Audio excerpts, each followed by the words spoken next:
देश कल मनाएगा 76वां गणतंत्र दिवस। सभी तैयारियां पूरी। रांची में राज्यपाल, उपराजधानी में मुख्यमंत्री करेंगे झंडोत्तोलन। राष्ट्रपति आज पूर्व संध्या पर राष्ट्र को करेंगी संबोधित। राज्यपाल ने राष्ट्रीय मतदाता दिवस की दी शुभकामनाएं। नागरिकों से लोकतंत्र को सशक्त बनाने का आह्वान। चुनाव में बेहतर काम करने वाले पदाधिकारी और कर्मी होंगे सम्मानित। रक्षा राज्य मंत्री ने राज्य सरकार को चुनावी वायदे दिलाए याद। कहा, सरकार ने राज्यवासियों के सपनों को तोड़ा। हर दावे और वायदे हो रहे गायब। जंगल राज की वापसी। और उत्पाद मंत्री योगेंद्र प्रसाद ने झारखंड स्टेट बेवरेज कॉर्पोरेशन के गोदाम का किया औचक निरीक्षण। गोदाम प्रबंधक को अनियमितताओं पर लगाई फटकार। जल्द सुधार करने का आदेश।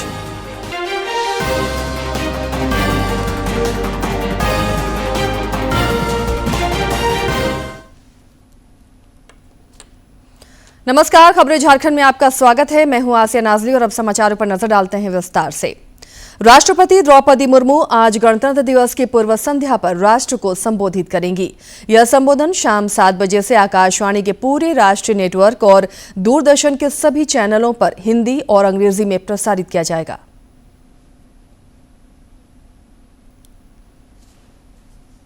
के पूरे राष्ट्रीय नेटवर्क पर और दूरदर्शन के सभी चैनलों पर हिंदी तथा अंग्रेजी में प्रसारित किया जाएगा।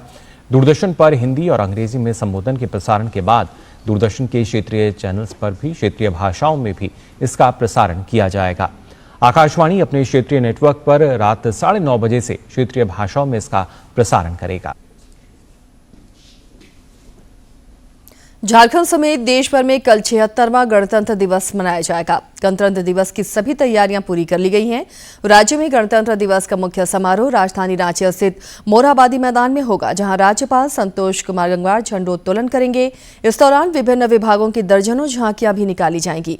इससे पहले कल रांची के उपायुक्त मंजुनाथ भजंत्री और वरीय पुलिस अधीक्षक चंदन कुमार सिन्हा की देखरेख में फुल ड्रेस रिहर्सल किया गया। उधर उपराजधानी दुमका में आयोजित गणतंत्र दिवस समारोह में मुख्यमंत्री हेमंत सोरेन शामिल होंगे। पुलिस लाइन में आयोजित होने वाले गणतंत्र दिवस समारोह की सभी तैयारियां पूरी कर ली गई हैं। मुख्यमंत्री यहां सवेरे 9 बजे राष्ट्रीय ध्वज फहराएंगे। इस अवसर पर विभिन्न विभागों द्वारा झांकियां भी निकाली जाएंगी। दुमका के उपायुक्त डोडे और पुलिस अधीक्षक पीताम्बर सिंह खैरवार ने कल अंतिम परेड रिहर्सल का निरीक्षण किया।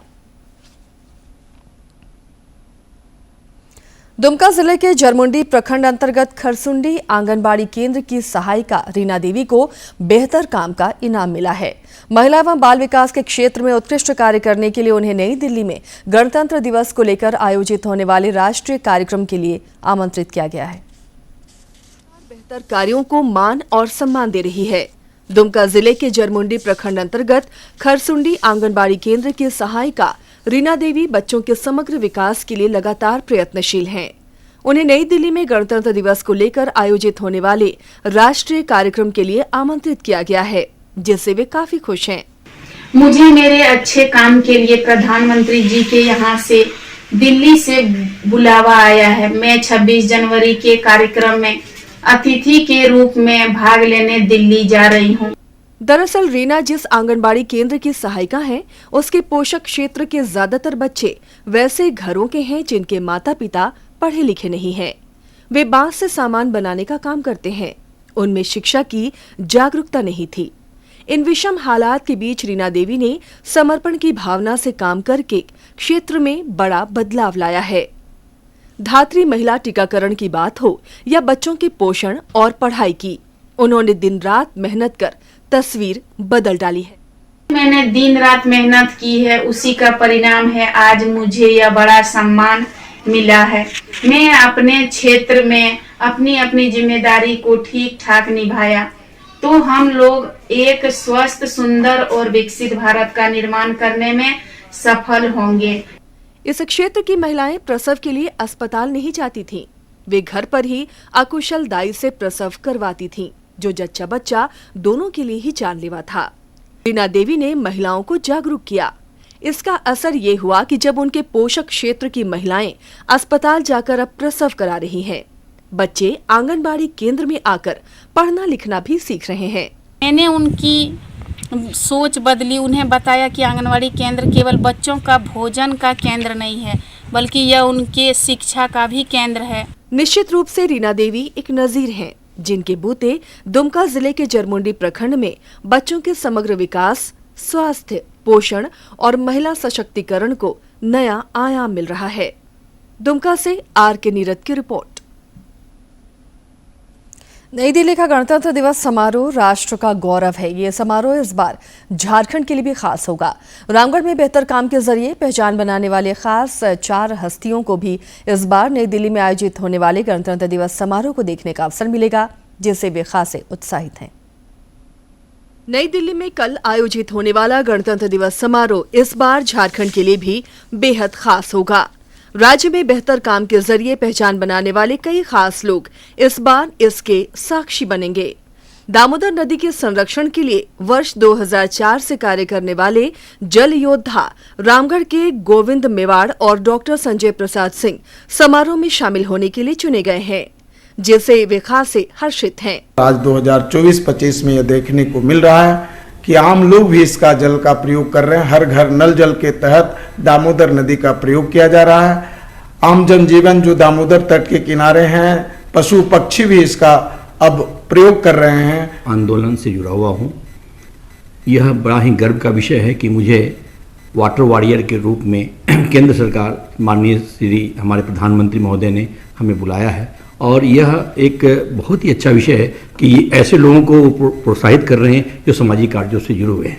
सोलर पावर को लेकर लोगों को जागरूक करने वाले रितेंद्र प्रसाद और प्रधानमंत्री के मन की बात को सुनकर जन औषधि केंद्र खोलने वाले रामगढ़ के अनजान प्रकाश भी नई दिल्ली में आयोजित होने वाले गणतंत्र दिवस समारोह में खास मेहमान होंगे।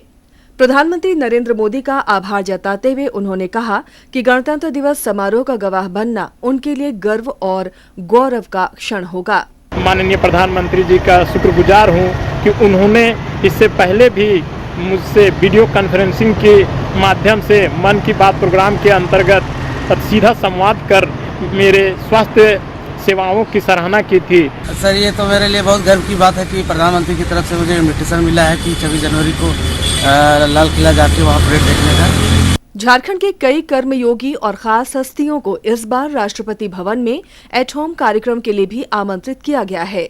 राष्ट्रपति भवन में एट होम का निमंत्रण और गणतंत्र दिवस समारोह का साक्षी बनना इन सभी कर्मयोगियों के लिए सपने के सच होने जैसा है। रामगढ़ से के तिवारी की रिपोर्ट। विधानसभा अध्यक्ष रविंद्रनाथ महतो ने कल विधानसभा की नवगठित 25 समितियों के सभापतियों और सदस्यों के साथ बैठक की। इस दौरान विधानसभा अध्यक्ष ने कहा कि समितियों की बैठक एक समय अंतराल पर नियमित रूप से होनी चाहिए। साथ ही उन्होंने ये भी कहा कि समितियां राज्य के विभिन्न जिलों में जाकर संबंधित मुद्दे जो उनके समक्ष आए हों उनका निराकरण करें। इस दौरान स्पीकर ने विधानसभा समितियों की बैठक में विभाग के अधिकारियों को भी उपस्थित रहने का निर्देश दिया। देश भर में आज 15वां राष्ट्रीय मतदाता दिवस मनाया जा रहा है। राष्ट्रपति द्रौपदी मुर्मू नई दिल्ली में आयोजित मुख्य समारोह में शामिल होंगी, जिसमें विभिन्न देशों के चुनाव प्रबंधन निकायों के प्रतिनिधि और प्रमुख भी हिस्सा लेंगे। समारोह के दौरान राष्ट्रपति मुर्मू सुचारू रूप से चुनाव संपन्न कराने के लिए राज्य और जिला अधिकारियों को सर्वोत्तम प्रक्रिया पुरस्कार प्रदान करेंगी। शामिल होंगी। इस अवसर पर केंद्रीय विधि और न्याय मंत्री अर्जुन राम मेघवाल, मुख्य निर्वाचन आयुक्त और निर्वाचन आयुक्त उपस्थित रहेंगे। इस आयोजन में विभिन्न देशों के चुनाव प्रबंधन निकायों के प्रतिनिधि और प्रमुख भी हिस्सा लेंगे। इस वर्ष की थीम है वोटिंग जैसा कुछ नहीं, वोट जरूर डालेंगे हम, जो चुनावी प्रक्रिया में भागीदारी के महत्व पर जोर देती है और मतदाताओं को अपने मताधिकार का प्रयोग करने में गर्व महसूस करने हेतु प्रोत्साहित करती है। समारोह में राष्ट्रपति द्रौपदी मुर्मू सुचारू रूप से चुनाव संपन्न कराने के लिए राज्य और जिला अधिकारियों को सर्वोत्तम प्रक्रिया पुरस्कार प्रदान करेंगी। इसके लिए देश भर के जिलाधिकारी आज राष्ट्रपति से सम्मान ग्रहण करेंगे। प्रधानमंत्री नरेंद्र मोदी ने राष्ट्रीय मतदाता दिवस पर लोगों को शुभकामनाएं दी हैं। श्री मोदी ने मतदाता दिवस को लेकर सोशल मीडिया पर एक वीडियो भी साझा किया है। मतदाता दिवस मनाया जा रहा है और उसी को लेकर प्रधानमंत्री नरेंद्र मोदी ने एक्स पर अपना संदेश लिखा। इसमें उन्होंने कहा कि इन तमाम अनुकरणीय प्रयासों के लिए ईसीआई की सराहना करते हैं। गणतंत्र दिवस से एक दिन पहले 25 जनवरी को नेशनल वोटर्स डे है। ये दिन इसलिए अहम है क्योंकि इस दिन भारतीय निर्वाचन आयोग की स्थापना हुई थी। Election commission. हमारे संविधान निर्माताओं ने संविधान में हमारे चुनाव आयोग को लोकतंत्र में लोगों की भागीदारी को बहुत बड़ा स्थान दिया है। देश में जब 1951-52 में पहली बार चुनाव हुए तो कुछ लोगों को संशय था कि क्या देश का लोकतंत्र जीवित रहेगा, लेकिन हमारे लोकतंत्र ने सारी आशंकाओं को गलत साबित किया। आखिर भारत मदर ऑफ डेमोक्रेसी है। बीते दशकों में भी देश का लोकतंत्र सशक्त हुआ है, समृद्ध हुआ है। मैं चुनाव आयोग का भी धन्यवाद दूंगा, जिसने समय समय पर हमारी मतदान प्रक्रिया को आधुनिक बनाया है, मजबूत किया है। आयोग ने जनशक्ति को और शक्ति देने के लिए तकनीकी शक्ति का उपयोग किया। मैं चुनाव आयोग को निष्पक्ष चुनाव के उनके कमिटमेंट के लिए बधाई देता हूं। मैं देशवासियों से कहूंगा कि वो ज्यादा से ज्यादा संख्या में अपने मत के अधिकार का उपयोग करें, हमेशा करें, और देश के डेमोक्रेटिक प्रोसेस का हिस्सा भी बने और इस प्रोसेस को सशक्त भी करें। मुख्य चुनाव आयुक्त राजीव कुमार ने भी राष्ट्रीय मतदाता दिवस की शुभकामनाएं दी हैं। श्री कुमार ने अपने वीडियो संदेश में कहा कि इस बार का राष्ट्रीय मतदाता दिवस और भी खास है। उन्होंने कहा कि झारखंड और छत्तीसगढ़ के नक्सल प्रभावित क्षेत्रों में मतदाताओं ने वोट कर लोकतंत्र की आवाज को और भी मजबूत किया है। हम सभी को लोकतंत्र और देश के प्रति अपनी जिम्मेदारियों को पूरा करने की याद दिलाता है। आज भारत दुनिया का सबसे बड़ा और विविधता से भरा हुआ लोकतंत्र है। हमें इस बात की खुशी है कि देश में अब वोटर्स की संख्या 99 करोड़ से पार कर गई है और हम शीघ्र ही 100 करोड़ इलेक्टर्स की संख्या पार करने वाले देश बन जाएंगे। यह कई देशों की कंबाइंड वोटर्स की संख्या से भी ज़्यादा है। हाल के वर्षों में हाई वोटर टर्नआउट सुनिश्चित करने में हमारी उपलब्धियां उत्साहजनक रही हैं। हमने पिछले 3 राष्ट्रीय चुनावों में 65% वोटर टर्नआउट के आंकड़े को छुआ है। हालांकि हमें अभी भी एक लंबी दूरी तय करनी है। आइए हम सब मिलकर यह संकल्प लें कि आने वाले चुनावों में मतदाताओं की भागीदारी बढ़ाएंगे, वोट करने जाएंगे और लोकतंत्र को और सशक्त बनाएंगे। राज्यपाल संतोष कुमार गंगवार ने राष्ट्रीय मतदाता दिवस की हार्दिक शुभकामनाएं दी। उन्होंने अपने संदेश में कहा कि मतदान लोकतंत्र की असली ताकत है। यह आपका अधिकार भी है और कर्तव्य भी। राज्यपाल ने सभी से लोकतंत्र को सशक्त बनाने और जागरूक नागरिक बनकर अपने मताधिकार का प्रयोग करने का आह्वान किया। राज्यपाल आज रांची में राष्ट्रीय मतदाता दिवस पर आयोजित होने वाले कार्यक्रम में चुनाव के दौरान बेहतर कार्य करने वाले पदाधिकारियों और कर्मियों को सम्मानित भी करेंगे। राज्यपाल संतोष कुमार गंगवार ने रोजगारोन्मुखी शिक्षा पर बल दिया। उन्होंने झारखंड स्टेट ओपन यूनिवर्सिटी के स्थापना दिवस को संबोधित करते हुए कहा कि हमारा ये भी दायित्व है कि विद्यार्थी न केवल शिक्षा प्राप्त करें बल्कि कार्य क्षेत्र में अपनी विशिष्ट पहचान बना सकें। श्री गंगवार ने आधुनिक तकनीकी उपकरणों का उपयोग कर शिक्षा को सर्वसुलभ बनाने पर भी जोर दिया। मौके पर पत्रिका का भी विमोचन हुआ। समाचारों का सिलसिला आगे भी जारी रहेगा, लेकिन इस छोटे से ब्रेक के बाद।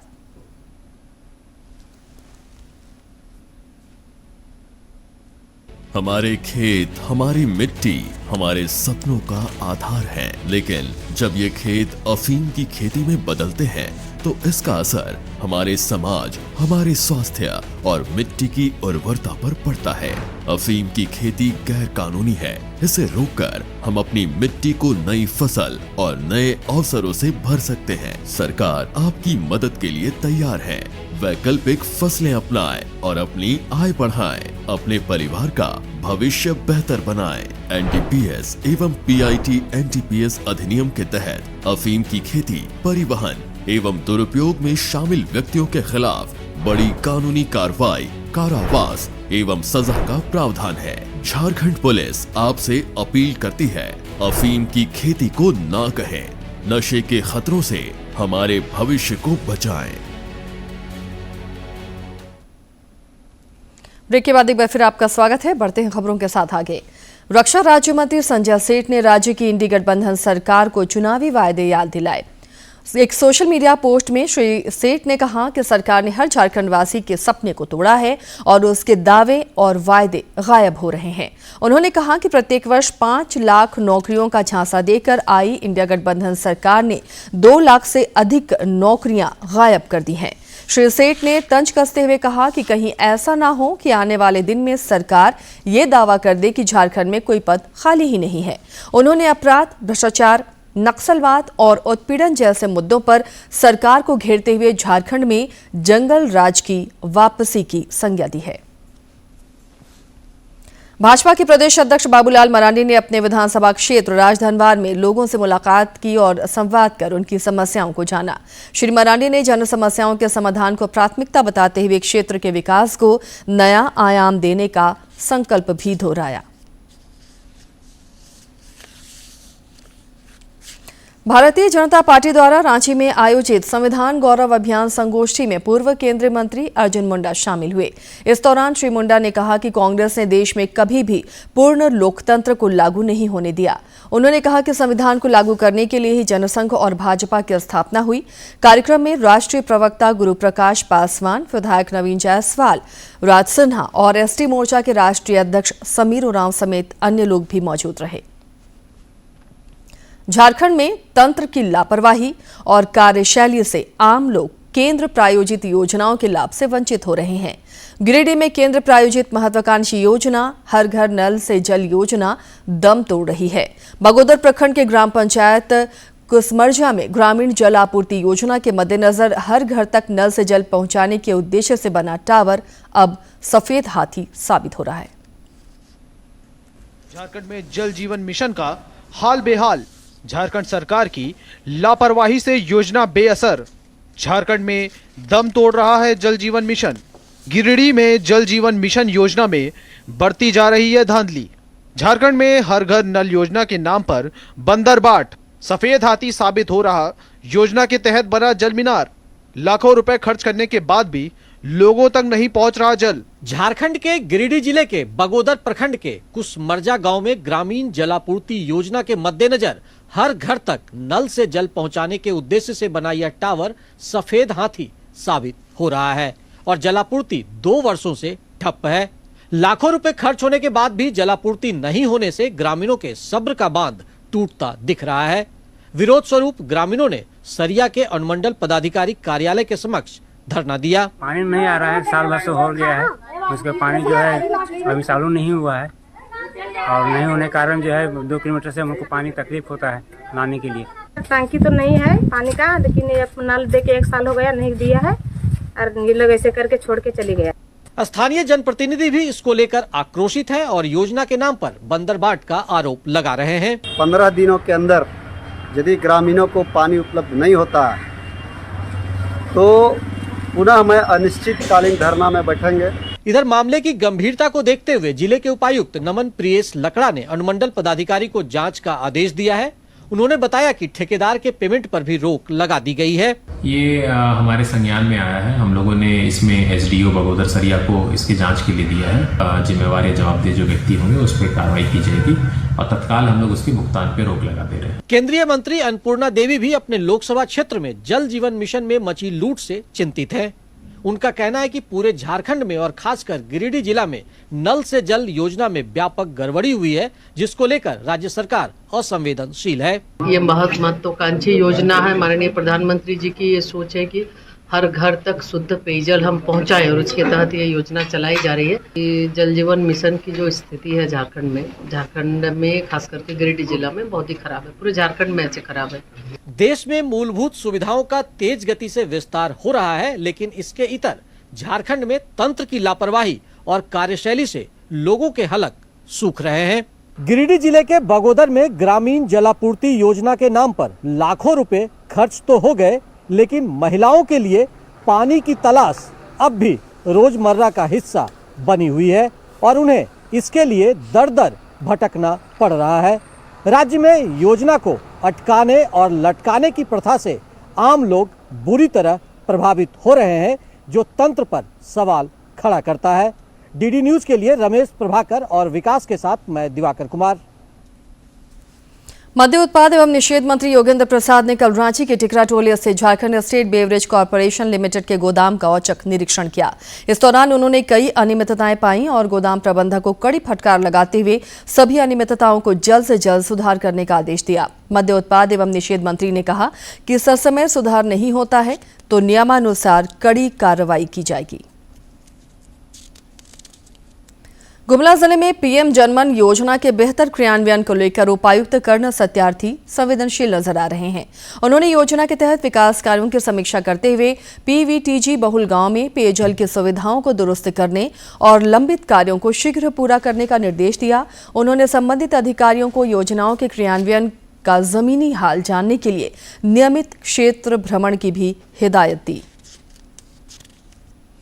पंचम वित्त आयोग के अध्यक्ष एपी सिंह ने आदित्यपुर जियाडा कार्यालय में बैठक आयोजित कर विकास योजनाओं की समीक्षा की। इस बैठक में सरायकेला खरसावां के उपायुक्त रविशंकर शुक्ल समेत अन्य अधिकारी शामिल हुए। श्री सिंह ने इस समीक्षात्मक बैठक में नगर निगम क्षेत्र अंतर्गत साफ सफाई, होल्डिंग टैक्स कलेक्शन और नागरिक सुविधाओं की जानकारी प्राप्त करते हुए जरूरी निर्देश और सुझाव दिए। पूरा कर पाते हैं, कितना सरकार पे निर्भर हैं और किस तरीके से अपने आंतरिक संसाधन को और बढ़ा सकते हैं, तो मुख्यतः और प्रमुख कार्य है। तो इन्हीं 5-6 विषयों पे हम लोग समझना चाह रहे थे कि नगर निगम कैसे कार्य करता है और उनके क्या इश्यूज, तो उसी पे हम लोग विमर्श कर रहे थे। तो जिसमें वाटर सप्लाई है, सैनिटेशन है और जो नगर निगम के मेन है स्ट्रीट लाइट है, होल्डिंग टैक्सेस को कैसे बढ़ा सकते हैं। तो ये सुविधा साइड हो गई, ये टैक्सेशन साइड हो गया। तो इसी पे बेसिकली हम लोग समझने। भ्रष्टाचार और अनियमितता के मामलों पर राज्य में एजेंसियां एक बार फिर सक्रिय हैं। अलग अलग मामलों में एटीएस और सेंट्रल एक्साइज ने छापेमारी की है। ऊर्जा विकास निगम के 109 करोड़ रुपए की अवैध निकासी के मामले में एटीएस और सीआईडी की संयुक्त टीम ने अनुसंधान तेज कर दिया है। इस सिलसिले में एसआईटी ने रांची में दबिश देकर एक आरोपी के ठिकाने से 60 लाख रुपए नकद बरामद किए। वहीं 2 खातों में 76 लाख रुपए भी फ्रीज कराए गए हैं। मामले में एक आरोपी को गिरफ्तार किया गया है, जबकि 2 अन्य को हिरासत में लेकर पूछताछ की जा रही है। इधर सेंट्रल एक्साइज की टीम ने 250 करोड़ रुपए से अधिक हेरफेर के मामले में जमशेदपुर और आदित्यपुर में एक माइनिंग कंपनी के 8 ठिकानों पर छापेमारी की। आपका पसंदीदा डीडी झारखंड नए तेवर और नए कलेवर के साथ अब आपके बीच है, ताकि पल पल की खबरें आप तक पहुंच सकें। आपका अपना पसंदीदा डीडी झारखंड, गांव से लेकर कस्बों और शहरों तक की है धड़कन। सटीक, विश्वसनीय और तेज खबरों का भी है आईना। राजनीति के मंच से सत्ता के गलियारों तक, खेत से खलिहान और मनोरंजन से इंफोटेनमेंट तक, खेल के मैदान से रंगमंच की खबरों तक, सब कुछ देखिए हमारे प्रादेशिक समाचार में हर रोज दोपहर 12:30, शाम 6:30 और 7:30 बजे, सिर्फ और सिर्फ डीडी झारखंड पर। प्रयागराज महाकुंभ में अब तक 10 करोड़ 80 लाख से ज्यादा श्रद्धालु संगम तट पर डुबकी लगा चुके हैं। मौनी अमावस्या पर यहां करीब 10 करोड़ श्रद्धालुओं ने के डुबकी लगाने की संभावना है। उत्तर प्रदेश के मुख्यमंत्री योगी आदित्यनाथ इस सिलसिले में तैयारियों की आज समीक्षा करेंगे। करीब 10 करोड़ श्रद्धालुओं के पहुंचने की उम्मीद व्यक्त की है। इसको देखते हुए राज्य सरकार यातायात और भीड़ के प्रभावी प्रबंधन के लिए व्यापक उपाय कर रही है। महाकुंभ मेले को 5 मंडलों और 25 सेक्टर्स में बांटा गया है। मेला प्रशासन मौनी अमावस्या के लिए श्रद्धालुओं को सुरक्षित और निर्बाध आवाजाही सुनिश्चित करने के लिए कोई कसर नहीं छोड़ रहा। कुंभ के दौरान पवित्र स्नान अनुष्ठान का अत्यधिक महत्व है। मौसम विभाग ने राजधानी रांची समेत राज्य भर में आज से एक बार फिर ठंड की वापसी का पूर्वानुमान व्यक्त किया है। मौसम विज्ञान केंद्र रांची के निदेशक अभिषेक आनंद ने बताया कि अगले 4 दिनों में रांची, पलामू और गढ़वा समेत राज्य के कई हिस्सों में न्यूनतम पारा 5 डिग्री सेल्सियस तक गिर सकता है। उन्होंने मौसम में हो रहे उतार चढ़ाव को देखते हुए लोगों से स्वास्थ्य के प्रति सचेत रहने की सलाह दी है। और अब हॉकी की बात। महिला हॉकी इंडिया लीग में जेएसडब्ल्यू सूरमा हॉकी क्लब की टीम भी अब फाइनल में पहुंच गई है। रांची में कल सूरमा क्लब की टीम ने श्राची राड बंगाल टाइगर्स को 4-2 से पराजित किया। अब कल फाइनल मुकाबले में जेएसडब्ल्यू सूरमा हॉकी क्लब का सामना ओडिशा वॉरियर से होगा। संभावनाएं थी और बूटर के साथ भले ही सर्कल पेनिट्रेट कर रहा था, लेकिन 2-4 से पराजित होकर और सविता उनके साथी सूरमा के खिलाड़ी जश्न मनाएंगे फाइनल में पहुंचने के लिए। तो औपचारिक तौर पे जेएसडब्ल्यू सूरमा हॉकी क्लब की टीम जेएसडब्ल्यू सूरमा हॉकी क्लब ने इस मुकाबले को अपना बना के श्राची राड बंगाल टाइगर्स को। भारत और इंग्लैंड के बीच 5 मैचों की टी20 क्रिकेट श्रृंखला का दूसरा मैच आज चेन्नई में खेला जाएगा। श्रृंखला में भारत 1-0 से आगे है। सीरीज का पहला मैच ईडन गार्डन्स पर खेला गया था, जिसमें भारतीय टीम ने 7 विकेट से जीत दर्ज करते हुए सीरीज में 1-0 की बढ़त हासिल कर ली थी। भारत की ओर से इस मैच में अभिषेक शर्मा का शानदार प्रदर्शन देखने को मिला था। उन्होंने महज 34 गेंद पर 79 रन की शानदार अर्धशतकीय पारी खेली थी। आज एक बार फिर हर किसी की निगाहें अभिषेक पर टिकी होंगी। और अब एक नजर डाल लेते हैं आज के इतिहास पर। 25 जनवरी वर्ष 1950 में भारत के संविधान द्वारा निर्वाचन आयोग की स्थापना की गई। यह एक स्थायी संवैधानिक निकाय है। संविधान के अनुच्छेद 324 के तहत चुनाव आयोग को चुनाव के संचालन, निर्देशन और नियंत्रण के अधिकार मिले हैं। यह आयोग भारत में चुनाव कार्य को निष्पक्ष रूप से संपन्न कराने के लिए उत्तरदायी है। भारत निर्वाचन आयोग एक स्वायत्त संवैधानिक प्राधिकरण है जो भारत में संघ और राज्य निर्वाचन प्रक्रियाओं का संचालन करने के लिए उत्तरदायी है। भारत जैसे सबसे बड़े लोकतंत्र में मतदान के प्रति लोगों को जागरूक करने के लिए आज के दिन को राष्ट्रीय मतदाता दिवस के रूप में मनाया जाता है। 25 जनवरी वर्ष 1971 में हिमाचल प्रदेश राज्य अधिनियम 1971 के अंतर्गत हिमाचल प्रदेश भारत गणराज्य का 18वां राज्य बना। वर्ष 1956 में इसे केंद्र शासित प्रदेश बनाया गया। यह राज्य भारत के उत्तर पश्चिमी क्षेत्र में स्थित है। इसकी राजधानी शिमला है। हिमाचल प्रदेश का शाब्दिक अर्थ बर्फीले पहाड़ों का प्रांत है। वर्ष 1857 तक यह महाराजा रणजीत सिंह के शासन के अधीन पंजाब राज्य का हिस्सा रहा। हिमाचल प्रदेश को देवभूमि भी कहा जाता है। प्राकृतिक छटा से ओतप्रोत धर्मशाला, कुफरी, मनाली, कुल्लू, शिमला समेत कई स्थान यहां आने वाले सैलानियों को अपनी ओर आकर्षित करते हैं। इसके साथ ही इस बुलेटिन में फिलहाल इतना ही, लेकिन चलते चलते एक बार फिर से नजर डालेंगे सुर्खियों पर।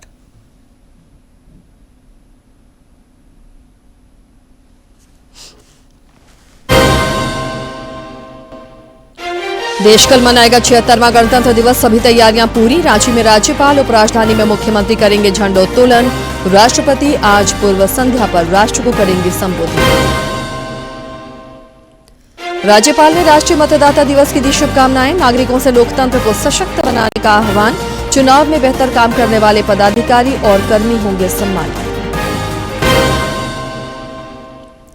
रक्षा राज्य मंत्री ने राज्य सरकार को चुनावी वायदे दिलाए याद। कहा, सरकार ने राज्यवासियों के सपनों को तोड़ा। हर दावे और वायदे हो रहे गायब। जंगल राज की वापसी। और उत्पाद मंत्री योगेंद्र प्रसाद ने झारखंड स्टेट बेवरेज कॉर्पोरेशन के गोदाम का किया औचक निरीक्षण। गोदाम प्रबंधक को अनियमितताओं पर लगाई फटकार। जल्द सुधार करने का आदेश।